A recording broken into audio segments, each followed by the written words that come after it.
তো আজকে হবে কাতলা মাছের মুইঠা। রুই মাছের মুইঠা তো হয়, কাতলার পেটগুলো দেখছো কি মোটা মোটা, একেবারে চর্বিতে ভর্তি। তো আগে বয়েল করে নেবো মাছগুলো, ভালো করে বয়েল করে কাঁটাগুলো ছাড়িয়ে রাখবো। চলো আগে বয়েল হয়ে যায়।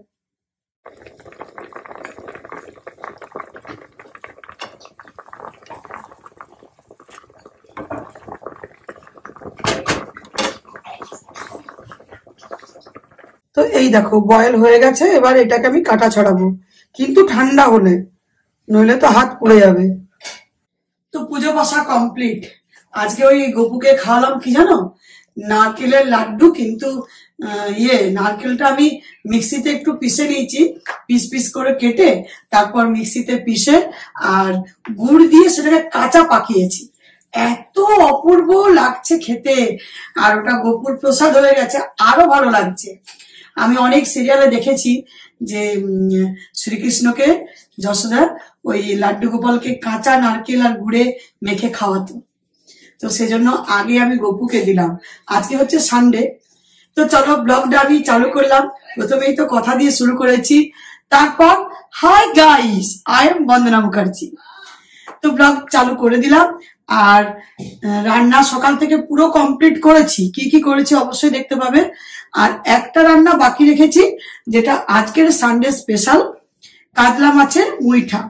তো চলো, এই দেখো বয়েল তো করলাম, দেখতেই পেলে। বয়েল করে তারপর এই পিসগুলো ঠান্ডা হওয়ার পর আমি করে নিয়েছি, কাঁটাগুলো ছাড়িয়ে নিয়েছি। মাছটা না পুরো চর্বি।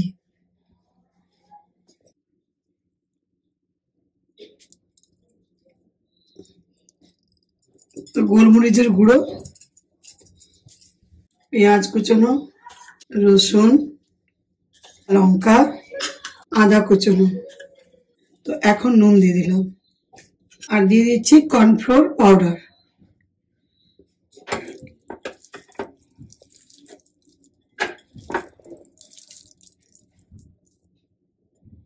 এখানে একটা কাঁটা ছোট্ট, আর কিন্তু নেই। যা বড় বড় কাঁটা, হাড়ের মতো। মাছটা একেবারে চর্বিযুক্ত মাছ। তো দেখো এরকম গোল গোল করে পাকাতে পারো, আবার একটু চ্যাপটা করতে পারো টিক্কির মতো, তাহলে ভালো ভাজা যায় আমার মনে হয়।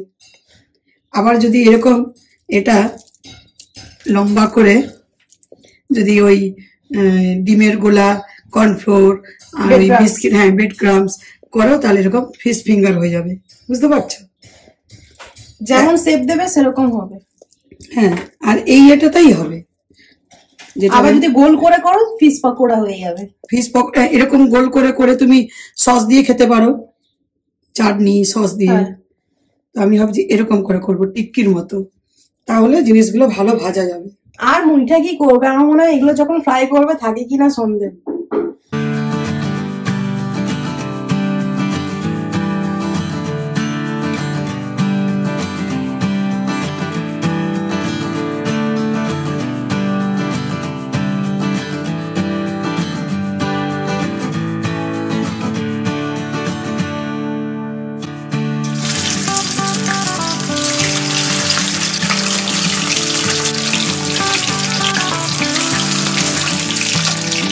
উল্টে পাল্টে ভেজে নেওয়া হচ্ছে, একেবারে পেঁয়াজ পকোড়ির মতো হয়ে গেছে। সিমরন কি বলছে জানো, বলছে এগুলো এমনিই খেয়ে নেবো, কারি গরম গরম ভাতে ভালো লাগবে, কারির মশলা তো ফালতু হয়ে যাবে।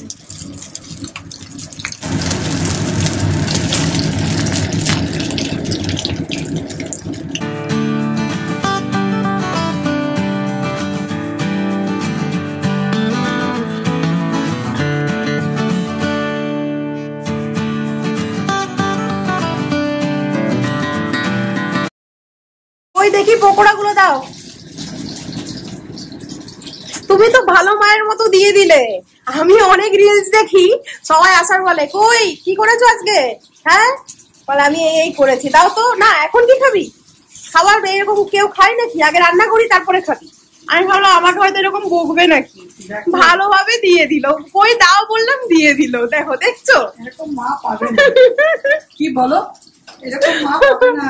তাহলে এর খাবার স্বাদ রাত থাকবে?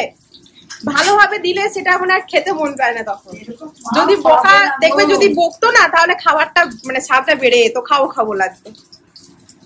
চলো একটা খাওয়া যাক, একটা দেখি, একটা তো বড় আছে। ও নাও, দারুন। এই দেখো নিজে খেয়ে নিল। তোমা বানিয়ে খেয়ে বলো আমাকে। রুই মাছ, কাতলা মাছ, যে কোনো মাছ হবে। এ কি কি হাতটা আসছে আমি তো বুঝতেই পারছি না। কি করবে ও? ও দেখাতে যাচ্ছে। আমি তো পুরো চমকে গেছি। না না, আমি খাওয়ার জন্য না, আমি ভাবছি কি করবে তুমি?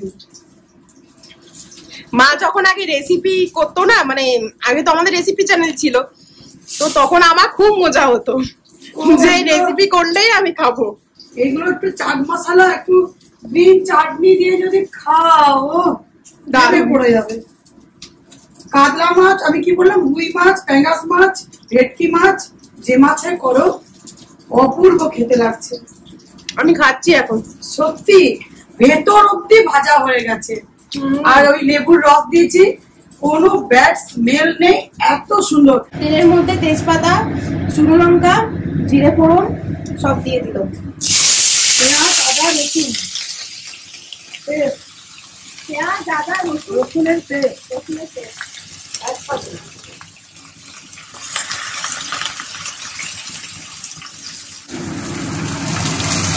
একটা টমেটো আমি পেস্ট করেছি।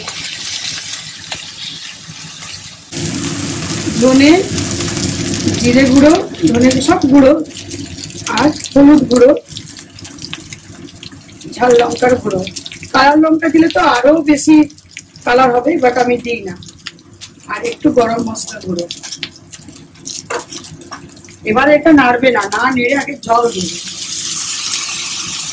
দেখো, না নেড়ে জল দেবে, গ্রেভিটা খুব ঠিক হবে। লাস্টে নুন, ব্যাস।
পৌষ মাসের মেলা লেগেছে নাকি?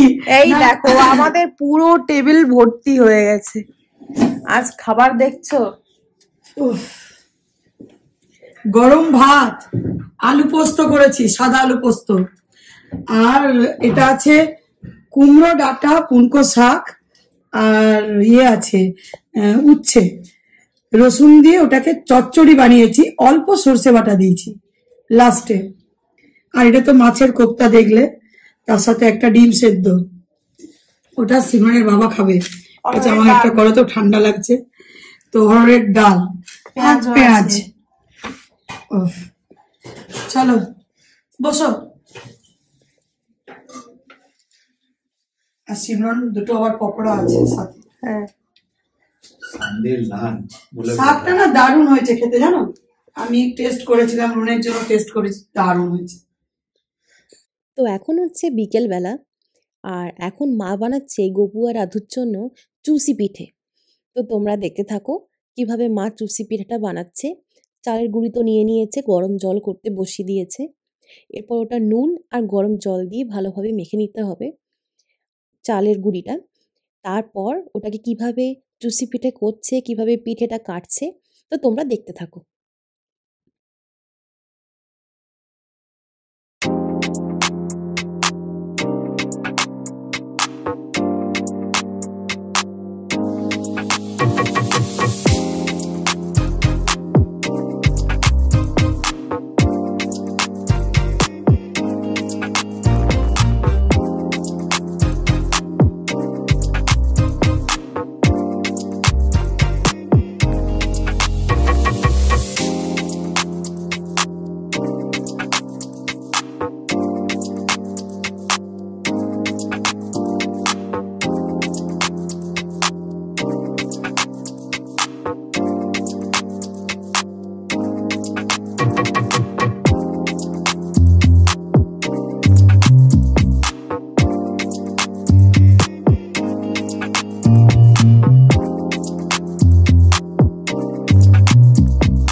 তো আমার সন্ধে দেওয়া হলো, এবারে স্বয়ং দেব, কিন্তু তার আগে তোমাদের দেখিয়ে দিই একটু যে এইরকম সাজিয়েছিলাম আজকে।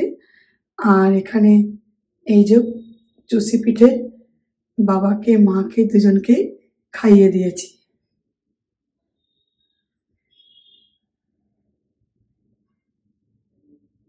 তো এরপর আমাদের জন্য মা চুষি পিঠে বানাচ্ছে।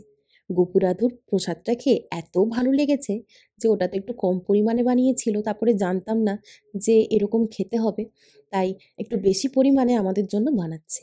আর এখানে আবার কিছু কিছু গোল শেপ দিয়েছি, দেখতে পুরো রসগোল্লার মতো লাগছে, রসমালাই মনে হচ্ছে, দারুণ হয়েছে।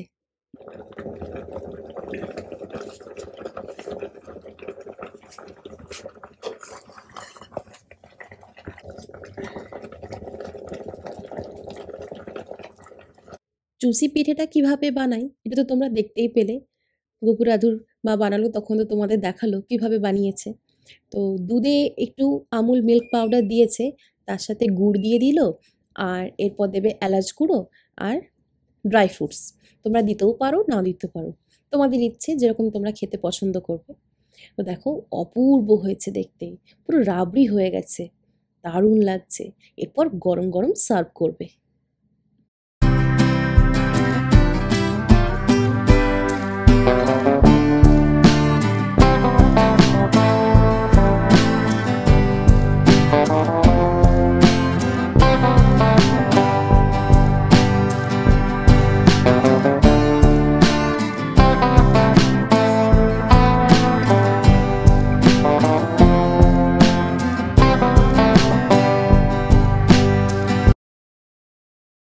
মকর সংক্রান্তি কেমন হয়েছে বলো?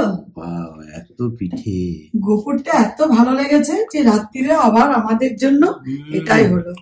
তো গপু আর রাধু মায়ের জন্য চুষি পিঠেটা এত ভালো হয়েছে, ওদের সন্ধ্যেবেলায় আগে কম করে বানিয়ে খাইয়ে দিলাম।